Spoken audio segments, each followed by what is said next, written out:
Hi everyone, welcome to the Muster Drill. I'm Scott, and there's lots happening with cruise news.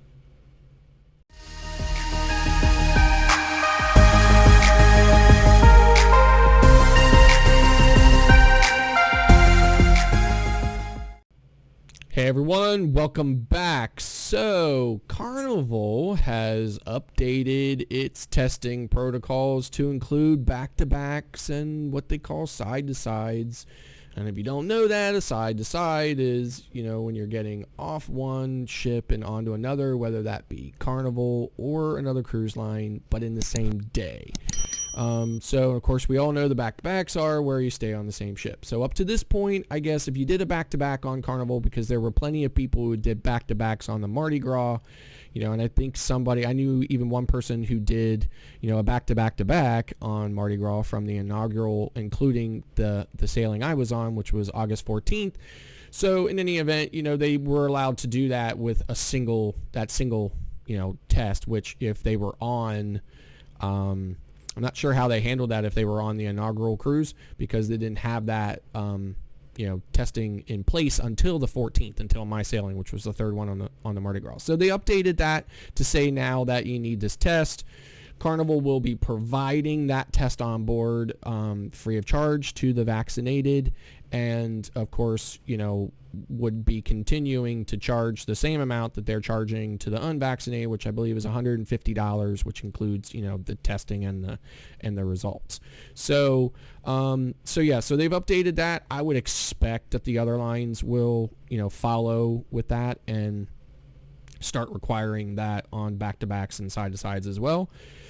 So in the other news I wanted to talk about today was, I guess I just wanted to touch on a couple of different things. So, we can just run the list and say, hooray, the Panorama sailed, first ship to sail from California, first Carnival ship to sail from California, headed to the Mexican Riviera. So the first Carnival ship to call, I believe the first ship at all since the pandemic started to call at ports like Puerto Vallarta and stuff. So in any event, so that's big good news. And the Oasis of the Seas, Royal Caribbean, so Oasis of the Seas arrived in Bayonne, New Jersey this past weekend for its test sailing. We expect that those scheduled sailings, there's only going to be a few of them on the Oasis out of Bayonne, I guess before it gets too cold there to sail on such a ship like that. But in any event, there's going to be a couple of sailings on that this summer in September. So those sailings should be able to take place. I had requested to be part of the testing and was not chosen. But, okay, so what?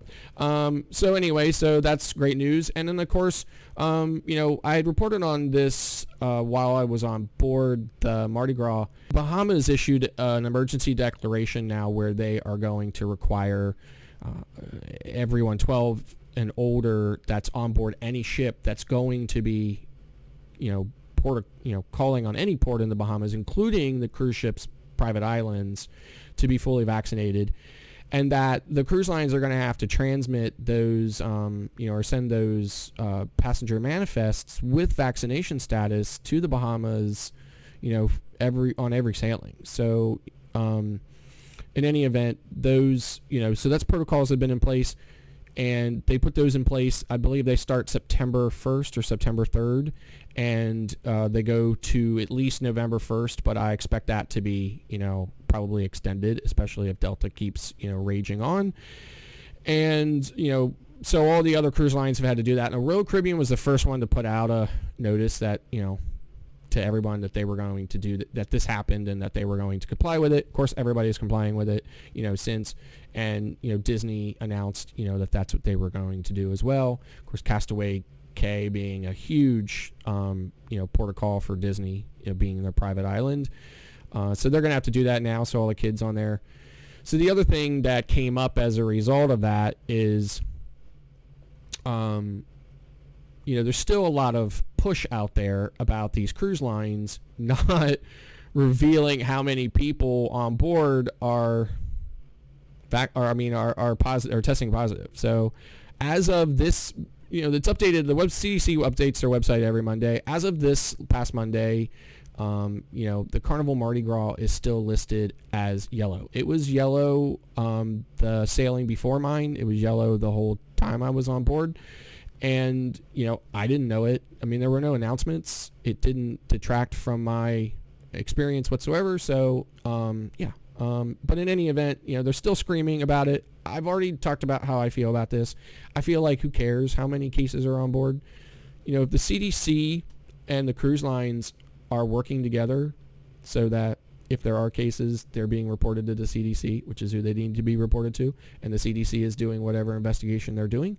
And, I think that who cares if there's one case or 50? I mean, COVID is so contagious that if there's one case, it's going to get out of hand just like 50 would.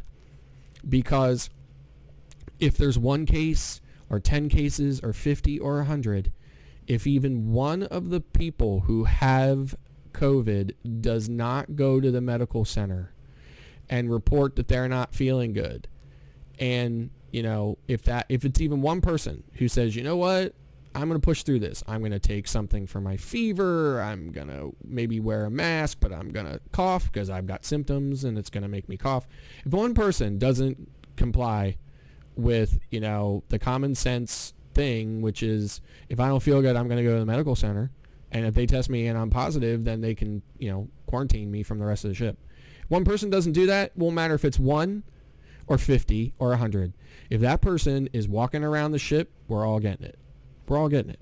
Okay, especially 5% unvaccinated, right? They're getting it, right? So now that obviously will be less of an issue on the Bahamian cruises, and the U.S. Virgin Islands were the first to do this, saying if you're on a ship and you're not vaccinated, that ship can't come to the U.S. Virgin Islands. So now the Bahamas is the same way, and I expect other ports to possibly get that way as well. So there's still so much push about, how many cases. You decide for yourself if that's a big deal to you. It's not a big deal to me. I don't think it matters, especially since however many cases there is, it's being as long as the cruise line knows about it, as long as the person who's and who's positive is reporting to the medical center and saying I don't feel good, as long as the cruise line knows about it, they're reporting it to the CDC, and the CDC is dealing with it. So I think that's what they would do anyway. Even if they came out and said, hey, there was 37 people, okay, and they reported 37 people. So what if the media doesn't have something to talk about, So what if the media doesn't have something that, they can, run with? That's just how I feel about it. You decide how you feel about it. If you feel differently about it, I'm fine with that. I think that's one of the big differences between me and maybe some other people. If you feel differently than I do about it, okay, you know what? Fine. I don't care if you do, and I don't care if you don't. If you agree with me, great. If you don't, great. I'm fine with it. I'm just telling you this is my opinion. So, okay, moving on from that. The Bahamas and the island of St. Martin have been updated by the CDC to level 4, which is, the CDC saying don't go there.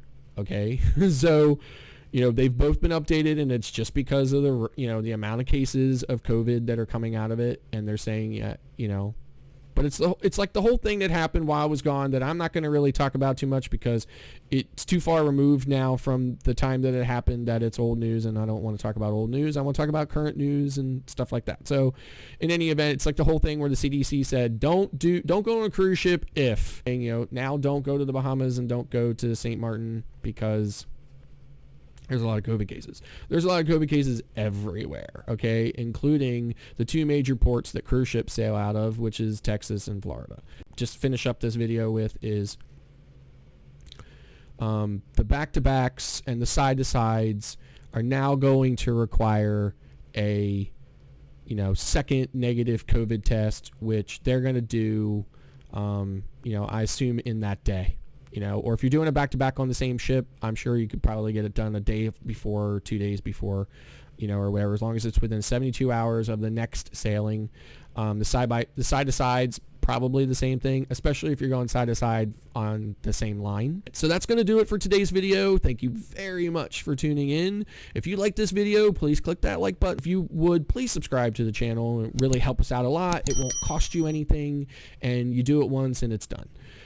Again, don't forget to click that notification bell so that you know every time we upload a new video. Thanks again for watching, and we'll see you next time.